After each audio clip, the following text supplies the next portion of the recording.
इंदौर की वायु गुणवत्ता में सुधार लाने के उद्देश्य से एनजीटी के निर्देश के बाद प्रदूषण नियंत्रण बोर्ड, यातायात विभाग और आरटीओ के द्वारा पिछले कुछ दिनों से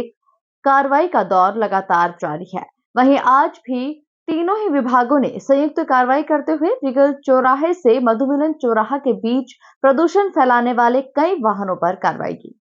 दरअसल इंदौर की वायु की गुणवत्ता में सतत सुधार लाने के उद्देश्य से अलग अलग शासकीय विभागों के द्वारा कवायदों का दौर लगातार जारी है, जहां कुछ दिनों पूर्व नगर निगम आयुक्त ने सभी विभागों की बैठक कर उन्हें जरूरी दिशा निर्देश जारी किए थे। वहीं पिछले कुछ दिनों से यातायात, प्रदूषण नियंत्रण बोर्ड और आरटीओ द्वारा अलग अलग चौराहे पर पुलिस प्रदूषण फैलाने वाले वाहनों पर कार्रवाई कर रही है। इसी कड़ी में आज भी तीनों ही विभागों द्वारा संयुक्त कार्रवाई करते हुए प्रदूषण फैलाने वाले वाहनों पर कार्रवाई की। इस कार्रवाई को लेकर अधिकारियों का कहना है कि एनजीटी के निर्देश के बाद शुरू हुई इस कार्रवाई में अभी तक बड़ी संख्या में अमानक पाए जाने वाले वाहनों पर कार्रवाई की गई है, जहां निजी वाहनों को नोटिस देकर कार्रवाई की जा रही है, तो वहीं कमर्शियल वाहनों का फिटनेस भी निरस्त किया जा रहा है। आरटीओ और प्रदूषण नियंत्रण बोर्ड और ट्रैफिक पुलिस, इनकी संयुक्त टीम जो है अभी लगातार अभियान चला रही है। नेशनल ग्रीन ट्रिब्यूनल के जो आदेश और निर्देश हैं उसके तहत जो है ये जो प्रदूषण फैला रहे वाहनों के खिलाफ कार्रवाई की जा रही है, जिनमें यहाँ पर पेट्रोल, डीजल आदि की मशीनें प्रदूषण नियंत्रण बोर्ड लाकर और उनको चेक कर रहा है और जो फेल पाए जा रहे हैं उसमें उनके खिलाफ कार्रवाई भी की जाएगी और उनको नोटिस देकर कार्रवाई की जाएगी। और अगर कमर्शियल गाड़ी होगी तो फिटनेस निरस्त करेंगे। और अभी तक हमने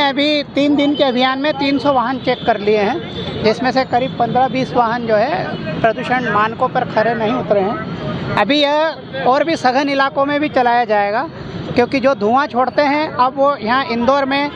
उसको बर्दाश्त नहीं किया जाएगा। ये एनजीटी के भी सख्त निर्देश हैं और इंदौर की AQI को बहुत अच्छा करना वो प्रदूषण नियंत्रण बोर्ड, ट्रैफिक पुलिस, मीडिया सभी का ड्यूटी भी है और सभी जनता की भी जो है जिम्मेदारी है, तो हम इसी में लगे। नहीं, सभी को PUC सर्टिफिकेट की जानकारी होती है। कमर्शियल वाहनों को भी ज़रूरी रहता है, प्राइवेट वाहनों को भी ज़रूर रहता है। प्राइवेट वाहनों में जो है प्रदूषण सर्टिफिकेट नहीं होने पर जो है पेनल्टी का भी प्रावधान है, कमर्शियल में भी प्रावधान है। ये अमूमन सभी को पता होता है, लेकिन अचानक चेकिंग करके और ये अभियान हम समय समय पर जो चलाते हैं तो उससे एक अवेयरनेस भी आती है और हम इसको मीडिया में भी आपके थ्रू हम आपसे भी अपील करते हैं कि इसको पर्याप्त प्रचार प्रसार करें, ताकि हम एयर क्वालिटी इंडेक्स में भी इंदौर को नंबर 1 पर ला सकें। जी, जो हमें ट्रैफिक पुलिस से, अन्य जिलों से और अन्य राज्यों से ट्रैफिक वायलेशंस में जितने भी केसेस आते हैं, हम उनको नोटिस देकर फिलहाल हम उनका वाहन जो है 3 महीने से 6 महीने के लिए सस्पेंड उनके लाइसेंस को सस्पेंड कर रहे थे। लेकिन अब कलेक्टर साहब के भी सख्त निर्देश हैं कि जो तेज़ गाड़ी चलाते हैं, ड्रंकन ड्राइविंग करते हैं, लापरवाही पूर्वक चलाते हैं या फिर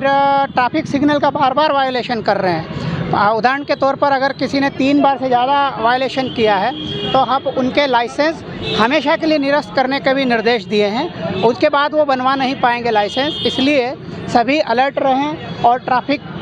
यातायात सुधारने में भी, इंदौर का यातायात को सुधारने में भी अपना सहयोग दें। स्थायी रूप से जो लाइसेंस बंद हो रहा है उसकी कोई सूची बनाई गई है अभी? कोई हम सूची जो बार-बार जो फ्रिक्वेंट ऑफेंडर्स हैं उनकी सूची ट्रैफिक पुलिस द्वारा बनाई जा रही है और हम भी हमारे कार्यालय में भी जो आए हैं हम देख रहे हैं कि इनके 2 या 3 बार से ज़्यादा के वायलेशंस पर इनका आया है, तो अब हम उनको भी जो है परमानेंटली निरस्त